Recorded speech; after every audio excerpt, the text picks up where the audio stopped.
Welcome to GBDN TV. This is Business Notes. I'm Diane Bogino. Our guest today is Mark Levy. Mark is the founder of Levy Innovation, a positioning firm that helps consultants and other thought leaders increase their fees by up to 2,000%. Marshall Goldsmith, named by the London Times as one of the 50 most influential management thinkers in the world, says, "Mark helped me understand who I am, establish my brand, and communicate my brand to the world." David Meerman Scott, who authored the biggest selling social media book ever written, calls Mark a positioning guru extraordinaire. TED speaker Simon Sinek says, "Mark helped me find my why." Fast Company expert blogger Callie Yost says, "Mark helped me rethink my entire business in a day. He's a miracle worker." Before devoting his work full-time to Levy Innovation, Mark served as Chief Marketing Officer at an Inc. 5000 experiential branding organization whose clients include Bank of America, Samsung, Time Warner, TiVo, and Harvard and Stanford universities. Mark has written for the New York Times and has written or co-created 5 books. His latest book, Accidental Genius, Using Writing to Generate Your Best Ideas, Insight, and Content, has been published in 7 languages. Mark has also taught research writing at Rutgers University. In addition to being a positioning consultant, Mark creates magic tricks and shows. His work has been performed in Carnegie Hall, Las Vegas, and on all major TV networks. He also created the off-Broadway show Chamber Music, which he played for 12 years, and is the longest-running one-person show in New York City. Mark, thank you for being with us tonight. Thank you so much, Diane. Mark, you are well established as a positioning consultant. Tell us a little bit about that concept and why it's important. Well, what positioning is, I describe positioning this way. When people walk down the street, they make snap judgments about everything they see. They say that guy is fat, and that woman is skinny, and that guy is brilliant, and that woman's aura. Like they're making all these judgments. And you can say they're being unfair, and the judgments they're making are based on like no good evidence that they're just, but they're going to make those judgments regardless of your conception of it or not. And the thing is, they're making those snap judgments about you and your business.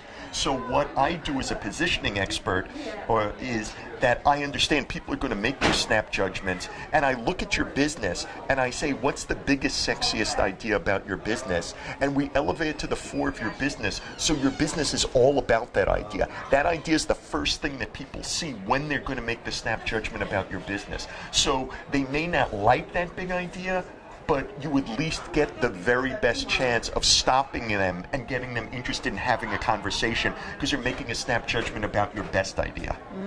So that's what positioning is. And you are also well known as a backstory person.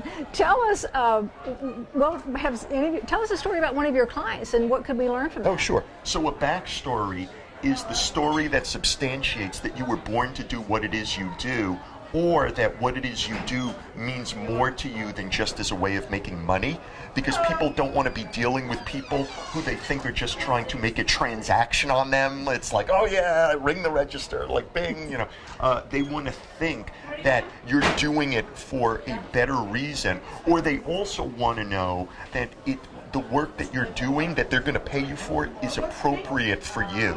So for instance, I like to say is if Diane was an apple tree and people went to Diane the apple tree, they would want to see Diane the apple tree having apples grow from Diane the apple tree, and they would want those apples and say, oh, Diane the apple tree's growing apples. That makes sense. I want one of those. I bet they taste good. If they went to Diane the apple tree and Diane the apple tree had oranges growing from it, and because it had itself genetically altered because oranges were out of season, and it thought that it could have oranges when no one else would have oranges, and it could charge a premium price and sucker everyone in, people would see that and they'd say, I don't want oranges from an apple tree. Like, those oranges are going to stink. I don't want that. And so, right? So your backstory shows that what you're doing is appropriate to who you are.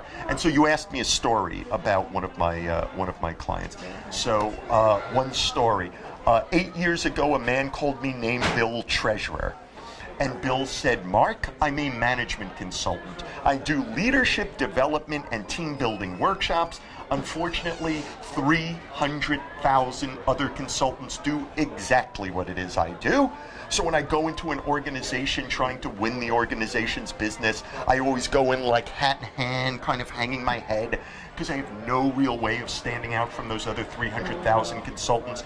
And even when I win the organization's business, and I occasionally win their business, they always get me way, way down on price, because I have no way of holding on to any value I had established in their eyes. He said a top week for me, a week I absolutely pray for, is $1,800. He said, I can't keep going on this way, I need your help. Right, look at this look that she gave. Right, exactly, $1,800. So he said, I need your help.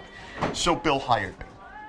I interviewed Bill, I interviewed his colleagues, and I interviewed his clients, and I discovered something very interesting.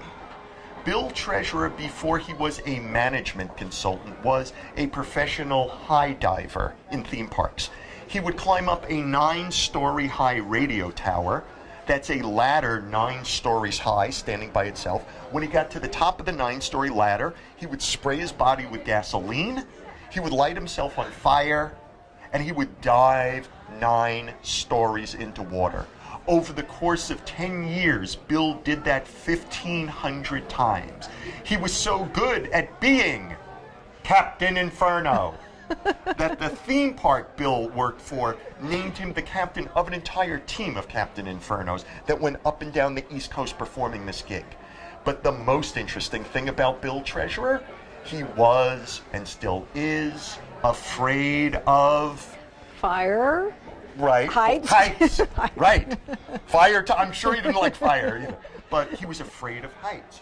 So I took the idea that Bill did what he had to do despite his fear, and I married it to the fact he does leadership development and team building workshops. And we made his company Giant Leap Consulting. They build courage in organizations. They help leaders and their employees take the risks they know they should be taking but aren't.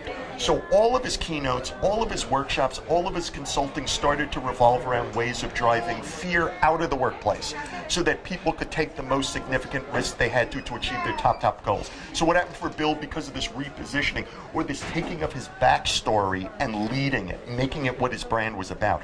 I told you a week he used to pray for was $1,800.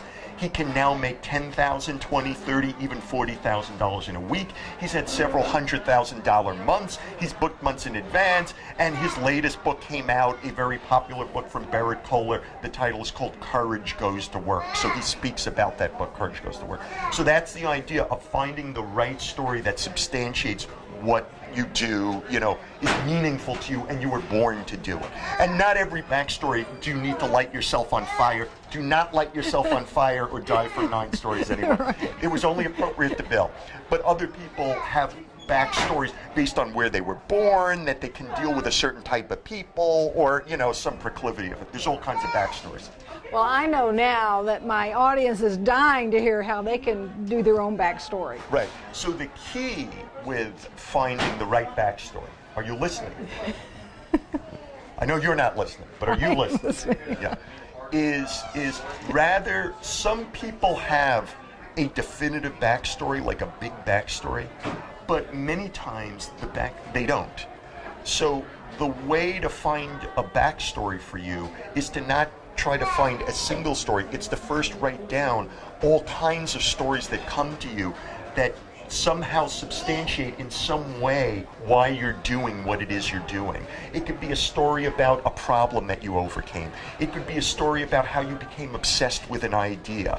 It could be a story about you using a natural talent. It could be a story that takes place inside the world of business. It could be a story outside the world of business. It could be about a single incident, or it could be about a bunch of incidents that you see a pattern among them, and you tell the story of the pattern, and that substantiates why you were born to do what it is you do. It's a very important technique, and often with my clients, they find that that's what reporters and everyone, that's what they remember about them. That's why they want to deal with them. It's like, oh yeah, you're this guy who did X. Like, tell us the story of that. I heard this is an amazing story.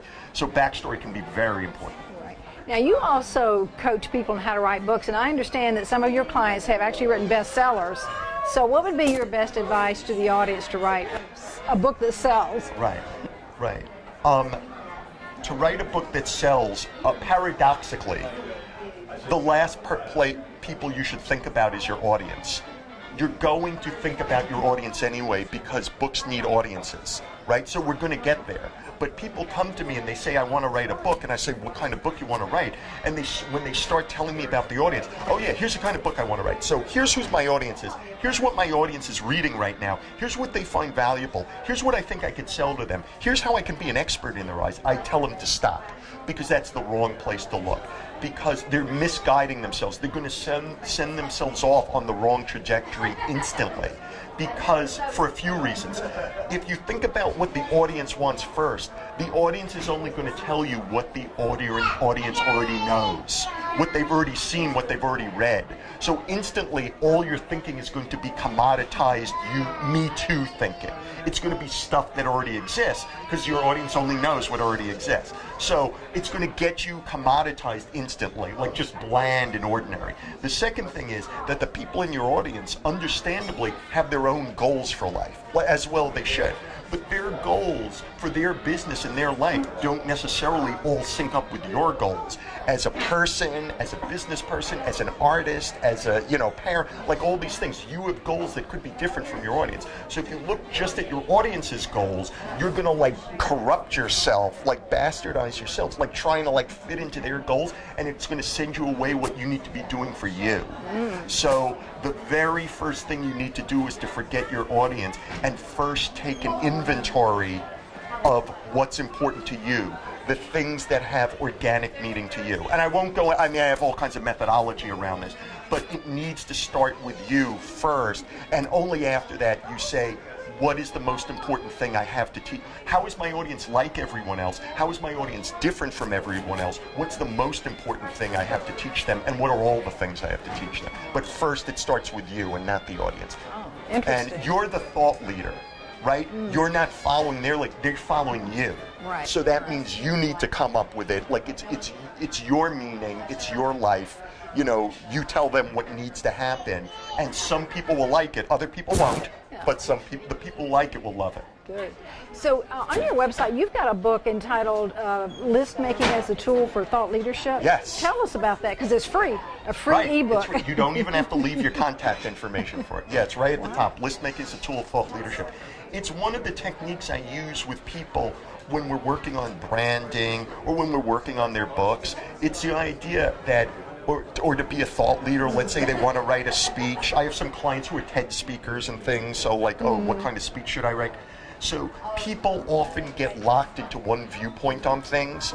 In other words, they'll stare at a subject and they think that they only know what's this brain dump. They approach it oh yeah, I'm a business consultant, so I'm going to look at it like a business consultant. And they run out of ideas very quickly. So list making as a tool of thought leadership is a way of making a few short lists that you take no time at all to do, that get you to look at your subject in 5 or 10 or 15 different ways, so that you're seeing the subject from different angles, so that it appears new to you and new ideas just pop out at you that you can use in books and blog posts and speeches and in your brand. It's a technique that I really love to use. So thank you for asking about it. Mark, thank you so much for being with us tonight. We really appreciate your sage advice. Thank you so much, Diane, and thanks everyone for watching this. I appreciate it. Great. We've been speaking with Mark Levy, positioning consultant, author, and speaker. Thank you for watching GBDN TV and Business Notes. I'm Diane Bogino, bringing you business ideas you can bank on.